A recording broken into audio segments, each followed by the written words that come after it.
আতা গাছে তোতা পাখি, ডালিম গাছে মৌ। এখনকার মেয়েরা হয় না কারো বউ, কারণ বিয়ের পরেও তাদের মনে প্রেমের ইচ্ছা থাকে।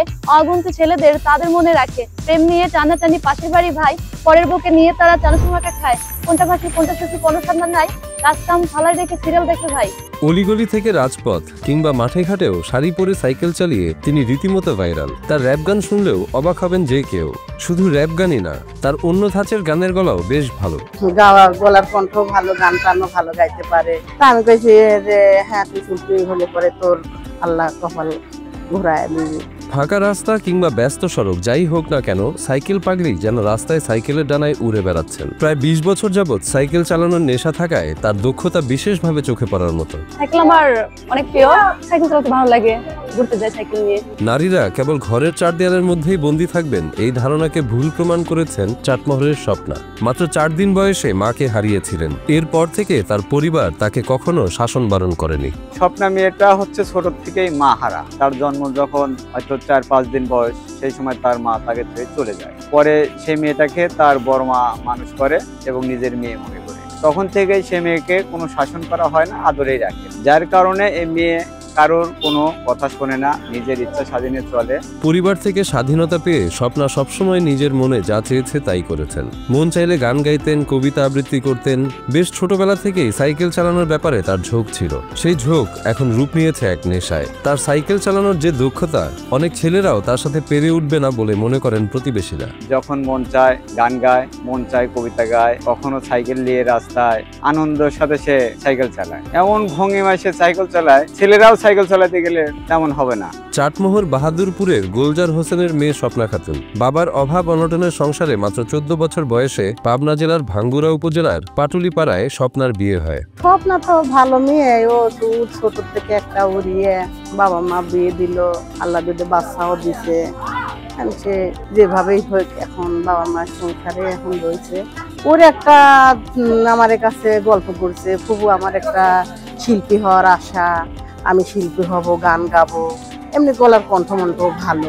বাল্যবিবাহ হওয়ার পর তার 2 সন্তান হয়। বিয়ের বছরখানেক পর তার স্বামী মানসিক ভারসাম্য হারিয়ে ফেলার কারণে স্বপ্না তার সন্তানদের নিয়ে বাবার বাড়িতে ফিরে আসেন। ছোটবেলা থেকে স্বপ্না সুস্থ ছিলেন, তবে তার স্বামীর মানসিক ভারসাম্য হারানোর পর তার মাঝেও কিছু অস্বাভাবিকতা দেখা যায়। মেয়েটা তো ছোট থেকে ভালো, কিন্তু বিয়ের সাথে ছিল দুটো, এক ছেলে এক মেয়ে হয়েছে। হওয়ার পর স্বামীটাও একটু পাগলা হলো। এই মেয়েটা থাকে, মেয়েটা ওই সাইকেল চালায়, বিভিন্ন জায়গা যায়। যাওয়ার পর মনে করেন যে ভালো লাগে সেটাই চলে যায়, এর কোনো নেই।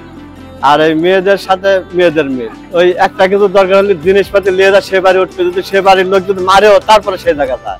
এরকম করে তার সাইকেল নিয়ে সারা দেশে এরকম চলে যায়। যাওয়ার পর সাইকেল টাইকেল যখন পুরান হয়ে যায়, তখন সাইকেল ফালা দিয়ে গাছে গুছে লাফা ওঠে, স্যান্ডেল ম্যান্ডেল পাই দিয়ে মানুষের খবর দেয় যে গাছে উঠেছে, আব্বা খবর দাও। জীবনের কঠিন পথ পাড়ি দিতে দিতে ক্লান্ত হলেও প্রাণ চাঞ্চল্য কমেনি স্বপ্নার। শাড়ি পরেই তিনি নিয়মিত চাটমোহরের বিভিন্ন সড়কে সাইকেল চালান। নারী বলে তার সাইকেল চালানো মোটেও ধীর গতির নয়। তিনি রাস্তার সব বাধা পেরিয়ে ছুটে চলেন অদ্ভুতভাবে। মনে হবে সাইকেলে চেপে কোনো খেয়ালি নারী রাস্তার উপর দিয়ে উড়ে যাচ্ছেন।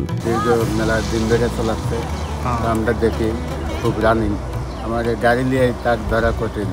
স্বপ্নার এই দৃঢ় মানসিকতা ও আত্মবিশ্বাস চাটমোহরবাসীর কাছেও হয়ে উঠেছে অনুপ্রেরণা। ইতোমধ্যেই তিনি স্থানীয়দের কাছে চাটমোহরের সাইকেল রানী উপাধি পেয়ে গেছেন। তবে কেউ কেউ মনে করেন স্বামী অসুস্থ হওয়ার পর স্বপ্না নিজেও মানসিক ভারসাম্য হারিয়েছেন। না, স্বপ্না মেয়েটা আসলে আমাদের কাছে খুবই ভালো, আমাদের আদর সম্মান কথাবার্তা আমাদের সামনে খুবই সুন্দর বলে, জনগণের সাথে বলে। কিন্তু মাঝে মধ্যে কি হয় এটা বলতে পারি না, মাথায় একটু সমস্যা, এই মাথার সমস্যা হয়। মনে করেন যে গাড়ি ঘোড়া চালায় দেখা যায় যে অনেক সুন্দর চালাচ্ছে, কোন জায়গায় যায় কি মাথায় একটু সমস্যা হয়ে যায়, সাইকেল মাইকেল দিয়ে মনে করেন যে রাস্তার নিচে মনে করেন পড়ে থাকে, আত্মীয় স্বজন যায় ধরি মরি নিয়ে আসে, এই তো নিয়ে আসি মনে করেন যে বাড়িতে অবস্থান করি, এই জানি। স্বপ্না নেট দুনিয়ায় ভাইরাল হওয়ায় ইতোমধ্যেই আমাদের দেশের নারীদের কাছে এক অনুপ্রেরণার নাম। তার গানের গলাও অসাধারণ। যেদিকে তাকাই আমি তোমাকেই পাই, এই মনে আছো তুমি, আরো কাছে চাই, সবই যেন তোমাকে উজাড় করে দিতে পারি। হৃদয়ে যতটুকু ভালোবাসা আছে, সবটুকু ভালোবাসা দিয়েছি তোমাকে, দিয়েছি তোমার। বর্তমানে স্বপ্নার বাবার সীমিত আয়ে তাদের সংসার কোনো রকমে চলছে। আয় রোজগারের তেমন কোনো ভালো উৎস না থাকায় স্বপ্না ধীরে ধীরে মানসিকভাবে ভেঙে পড়ছেন। তার নিজেরও মনোরোগ বিশেষজ্ঞ দেখানো দরকার, কিন্তু অভাবের সংসারে সুচিকিৎসা বেশ কষ্টসাধ্য। শত কষ্ট হলেও গদবাঁধা কোনো চাকরি বাকরি করার ইচ্ছা স্বপ্নার নেই। তার জীবনসঙ্গী সাইকেল বা তার গানের প্রতিভা দিয়ে তিনি কিছু করতে পারলেই বেশি খুশি হবেন। নিজে স্বাবলম্বী হতে পারলে তিনি নিজেও অসহায় মানুষের পাশে দাঁড়াতে চান। কারো মানবিক সহযোগিতা পেলে স্বপ্না ও তার পরিবারের জীবনের গল্প বদলে যেতে পারে। সুরে সুরে তিনি সাহায্যের জন্য সরকারের কাছে তার প্রার্থনা নিবেদন করেন। আর আমি লিখতে পারি, গাইতে পারি, এটা নিয়ে সাইকেল নিয়ে কাজ করার ইচ্ছা আছে। পাইলে টাকা দুঃখের জীবন হইবে আমার আলো, সেই টাকা পাইলে দুঃখের জীবন করব আমি পার। আরে গরিব আমি, টাকায় আমার খুবই যে দরকার। প্রাণের সরকার রে, মনটাই আপনার নরম করে আমায় কিছু দেয়।